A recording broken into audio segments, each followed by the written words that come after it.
రాష్ట్రాల్లో కేంద్రంలో ఒకే పార్టీ ఉండటం సాధ్యం కాదండి. అవును. గతంలో ఏకఛత్రాధిపత్యం కాంగ్రెస్ ఉన్ననాడు కూడా భిన్న రాష్ట్ర ప్రభుత్వాలు ఉన్నాయి. అవును. ఇప్పుడు కూడా అట్లాగే ఉన్నాయి. కాబట్టి ఇది నిరంతర ప్రక్రియ. కాబట్టి మంది యూనిటరీ ఫార్మ్ ఆఫ్ గవర్నమెంట్ కాదు, ఇది ఫెడరల్ గవర్నమెంట్. ఉమ్. రాష్ట్రాలకు రాష్ట్రాధిక స్వతంత్ర అభిప్రాయాలు ఉన్నాయి, కేంద్రానికి కేంద్ర అభిప్రాయాలు ఉన్నాయి.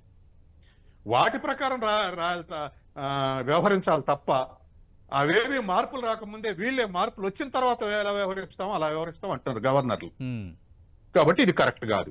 కాబట్టి ఇవాళ ఇప్పుడు స్కాలర్స్ బిహేవియర్ వేరే ఉండాలి. ఉమ్. ఇక్కడ రామ్లాల్ ఎన్టీ రామారావు ప్రభుత్వం రద్దు చేస్తే 2 ఏళ్ల పీకేసి ఒక scholar, Cambridge scholar Shankar Dayal శర్మని గవర్నమెంట్ అపాయింట్ చేస్తే వెంటనే ఎన్టీ రామారావు గవర్నమెంట్ రిస్టోర్ చేశాడు.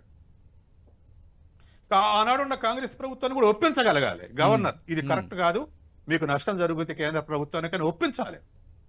అటువంటి స్కాలర్స్ గవర్నర్లుగా ఉంటే వచ్చేటువంటి మార్పు అది సంకేతం.